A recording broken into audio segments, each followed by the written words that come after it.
প্রিয় ভিউয়ার্স, বাংলায় ইংরেজদের আগমন ও কর্মকাণ্ড।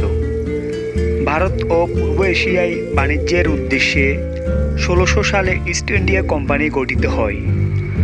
১৬০৮ সালে সম্রাট জাহাঙ্গীরের অনুমতি পেয়ে ১৬১২ সালে সুরাটে প্রথম বাণিজ্য কুটির নির্মিত হয়।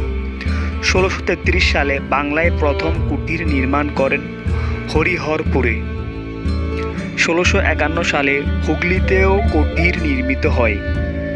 কলকাতায় ফোর্ট উইলিয়াম দুর্গ নির্মিত হয় ১৬৯৮ সালে। ক্যাপ্টেন হকিন্স রাজা প্রথম জেমসের সুপারিশপত্র নিয়ে সম্রাট জাহাঙ্গীরের কাছে আসেন।